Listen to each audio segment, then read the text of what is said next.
The Lord be with you. And with your spirit. A reading from the Holy Gospel according to St. Luke. Glory to you, O Lord.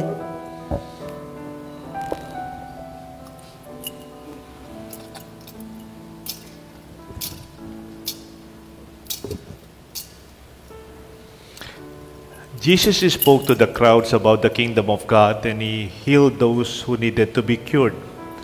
As the day was drawing to a close, the 12 approached him and said, "Dismiss the crowd, for they can go to whatever surrounding villages and farms and find lodging and provisions.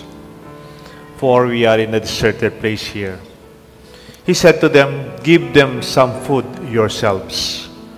They replied, "5 loaves and 2 fish are all that we have, unless we ourselves go and buy food for all these people." Now the men there numbered about 5,000. Then he said to his disciples, "Have them sit down in the groups of about 50. So they did, and made them all sit down. Then taking the 5 loaves and the 2 fish, and looking up to heaven, he said the blessing over them, broke them, and gave them to the disciples to set before the crowd. They all ate and were satisfied. And when the leftover fragments were picked up, they filled 12 wicker baskets. The Gospel of the Lord. Praise to you, Lord Jesus Christ. In the name of the Father, and of the Son, and of the Holy Spirit. Amen. How do you convert scarcity into a feast? Scarcity, yung kulang na kulang. The feast is celebration of more than enough. It is the same story that we have today. Meron po akong bibigay na 3 category. We have 3 basic human attitudes to life. Tignan nyo kung saan kayo dito, o kaya yung kapitbahay nyo, kaya yung tita nyo. Pero maganda sa atin muna. Una, first attitude. Kulang na kulang. Can you repeat that? Kulang na kulang. And then second attitude, sakto lang. Saktong-sakto. Then tatlo, labis-labis. Yan. Nasaan kayo dyan? Let's start with the first. Those who have the attitude na kulang, parati nilang sinasabi, "Alam mo naman, Father, walang-wala."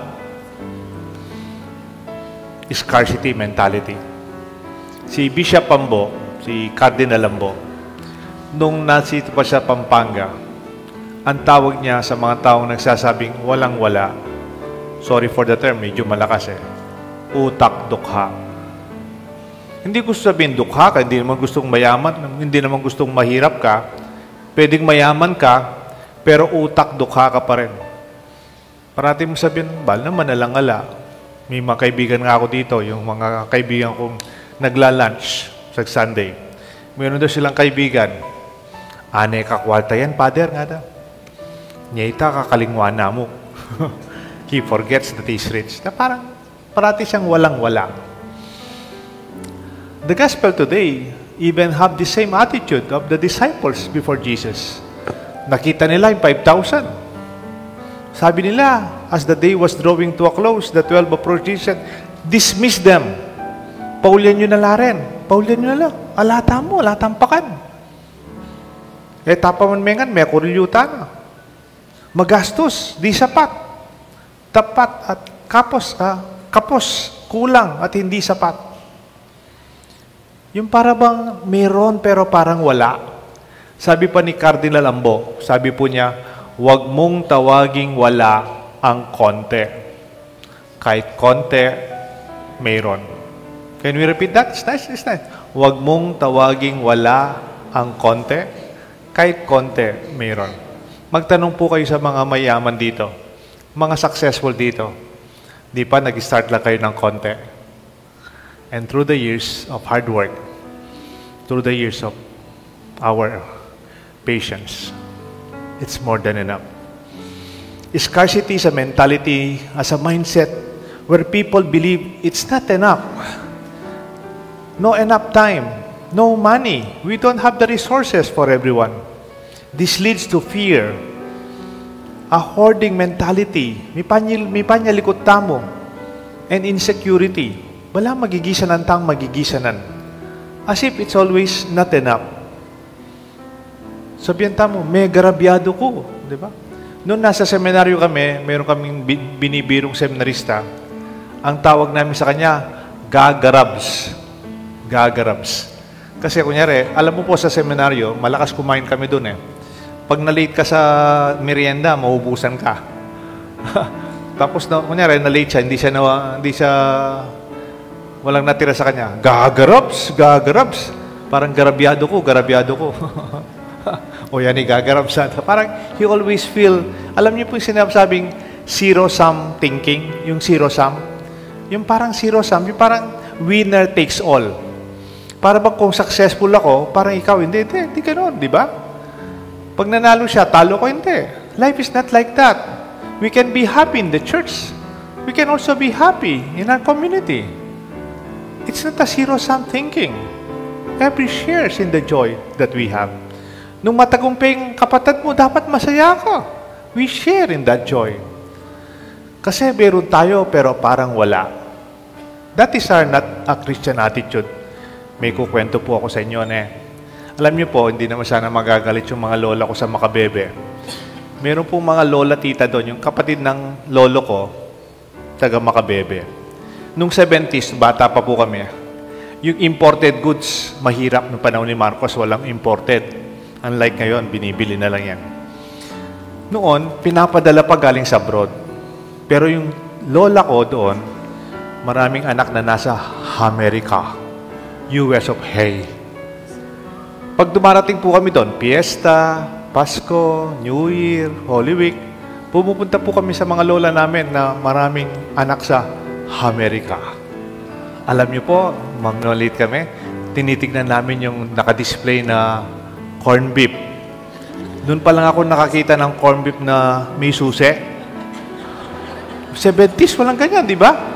Noon pa lang ako nakakita na ham na nakalata. Noon pala ako nakakita ng malalaking shampoo. Dito sa Pilipinas, sachet lang yung shampoo. Malalaki shampoo.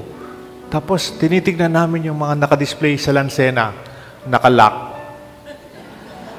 Sabi nung sa pinsan ko, Deo, for your eyes only.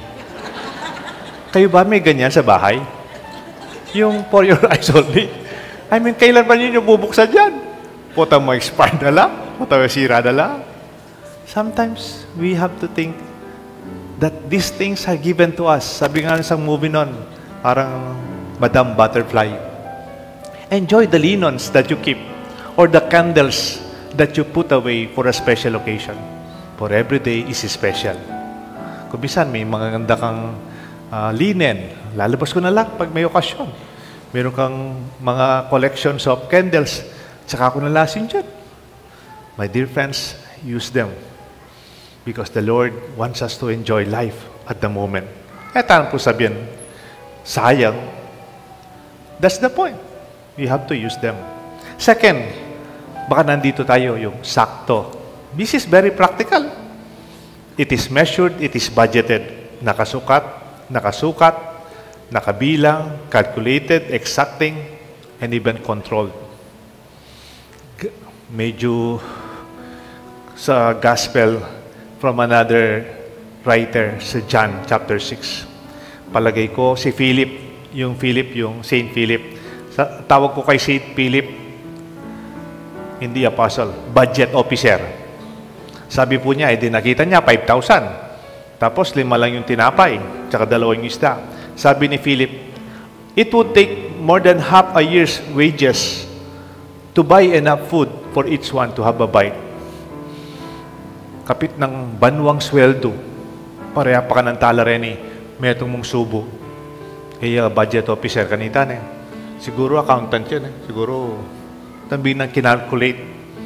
My dear friends, it could be possible that at times we always think that it's not enough. But okay lang po. Okay lang po kung nasa corporation tayo. Okay lang kung nasa business tayo. Okay kung nasa opisina. Alam niyo po bakit? Kasi hindi sa atin yan. Okay lang yan. Ako, guilty ako dito. Matagal po akong Vice President for Finance. Kasama ko si Sir Jim, si Dr. Jim. Vice President for Academics naman siya.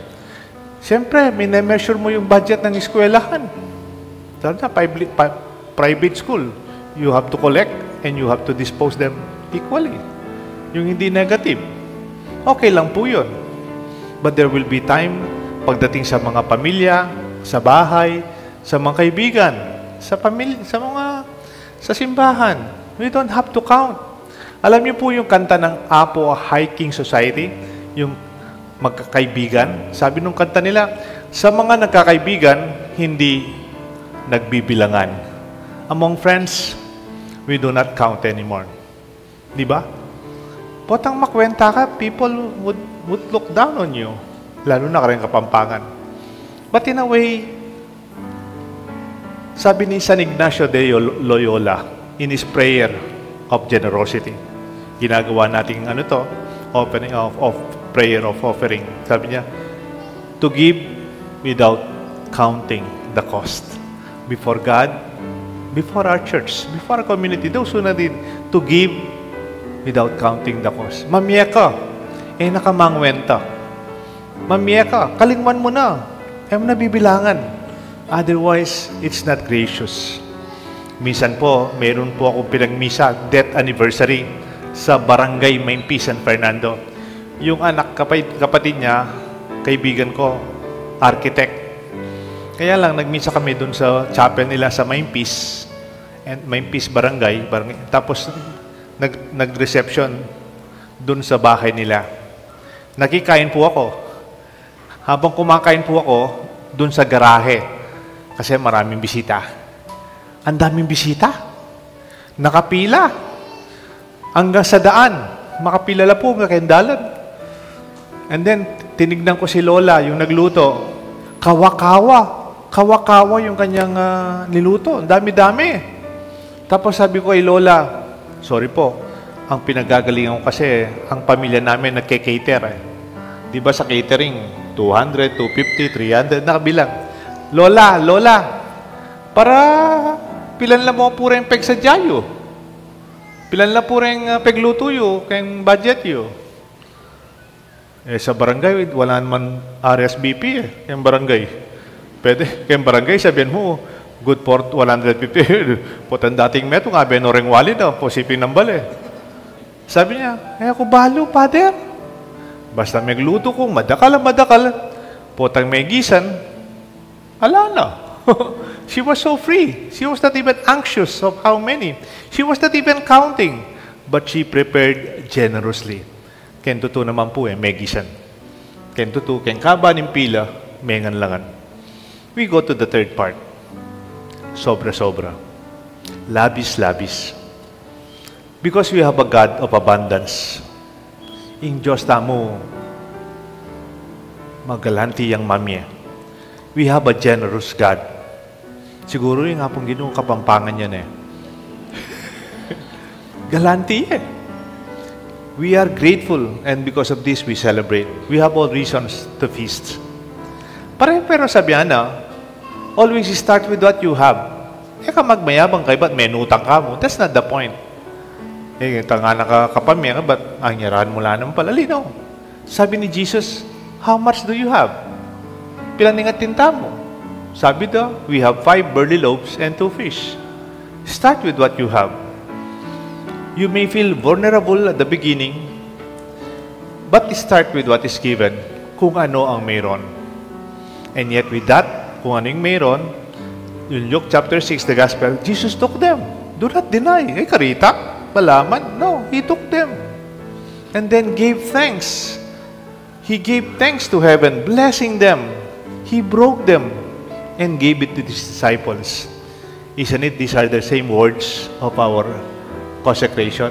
He took the bread, gave you thanks, blessed it, and broke the bread and gave it to His disciples, saying, take this, all of you. That is the secret of the abundance, where generosity is overflowing busog tayo lahat, filled and satisfied. We know this. Kahit konti, nakakakain tayo because we have a sense of sharing. Tignan po ninyo. At po kasebian matwa, ana po nita kasebian matwa, nung biyasa kang mamiraso, eka makorilyo. Can you repeat that? Nung biyasa kang mamiraso, eka makorilyo. I know of a priest, actually, sabi ko na Cardinal Abo, labilang metong may kakapatid. 10 metong. Pero sabi niya, nang malati kami, mamang kami, ingulami, metong yang bangus. Potang pirito na yung mako, paka lutong-lutong na. Banta pati buntok ang pongiki, ang pondwi, pwede lang iulam. Kaya ba't ambulan niya pa pong dita kitang pipamirituan? Not quite healthy, isn't it? Pero may labas kami. They are very good children, isn't it? And sometimes, it's not because atintang sobra-sobra, niya may kakasobra because we know how to share. Nung ninumang biyasang mamiraso, iya makorilyo. Kasi kahit marami naman yung bangus, kung kinuha ko lahat, I think meron ding magugutom sa ating mga kapatid. Sa mga estudyante, sino yung mga estudyante dito? Feeling nyo kulang yung allowance ninyo? Ha? Sabi dito, ito maging prayer nyo. Tuturo ko yung magdasal kung kulang yung allowance nyo. O yung pangadyan nyo.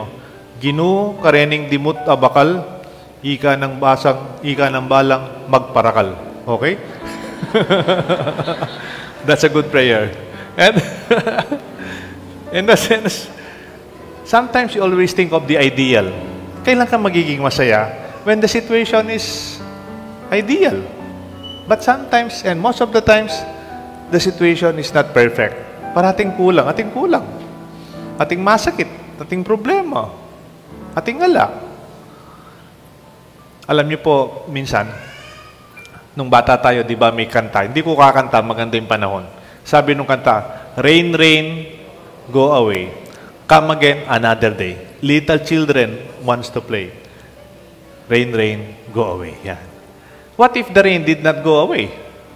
What if the rain did not stop? It became even a storm. And then it was even flooded. Do you think we don't have to do what we have to do? Tuk nang tanim biyeta mo? When our prayers are not answered? Some years ago, makayasign ko pa po sa Jude, limbog puking makabebe ang pong masantol. Sa bagay, parati ng makalbog makabebe ang pong masantol. Pero ito po talagang matas yung, at saka matagal. Tapos I called my classmate, friend, priest, Among, magpadala kong relief ken May grace funds kami ni St. Jude, San Fernando. Naman makalbog ni padalanda kayo. Siguro tinuknan ako magmisa pa Ikit ko makalbog pati sambad. Sabi nung kaklase kong pare, aliman amo, we are flooded, yes. But every day, we celebrate Mass. Makalbog la po kasayat situation. It is not perfect, pero sisimbala. Lenya po yung picture. Makababad labitis. Makabangkala rin aliwa. Palagay ko habang magsisimbala kanini, mika alipong ala rin. Pero they go on anyway. Pwede tang mag-complain, kakasakit sisimbagyan ni King LNS, kabay pila keng security guard. Walang parking. We can have oral complaints. But I tell you, when we hunger for the Word of God, when we desire to be in communion in our church, it will not stop us from attending Mass and celebrating the feast of the Lord every Sunday, even in difficult situation. Our community is not only a physical community na kailangan tamangan physically. We are also a spiritual community. We have a spiritual bond. It is not just a social gathering during Sunday. It is not only a collectivity. We are not a mere group of individuals or gathering of people in a marketplace or persons sitting side by the bus. Reflection na pong kay ni Joey Angeles. But we are together because we share the same faith. We are bound in the same life that we care for one another. The second reading in the 1 Corinthians, ito second reading, this is my body, this is my blood. It is offered to you in remembrance of me. This kind of expression by Paul reminds us that every day we remind us that Jesus did not only say material things, Jesus did not only share His time and intelligence, His preaching and miracles, He gave Himself. That you celebrate today. Corpus Christi. You see the generosity of our God? He gave Himself to us. Todong-todo. Labis-labis. Kaya nga po, in Luke chapter 6:17, yung ending ng gospel. Paano po natapos yung gospel? They all ate. And they were satisfied. And they have leftovers. They picked them up. They had 12 wicker baskets. May nganla, may kapsila, at impasobra. That is when we see how generous God is. E ako po tatakot. A generous heart will never be in need. Potang mapamiya ka, eka kagisanan. Kung nanda ko po, nuka rin kayo. Kulang-akulang, saktong-sakto, o labis-labis. Pag-usapan po ninyo. We convert scarcity into a feast. The Father, the Son, and the Holy Spirit.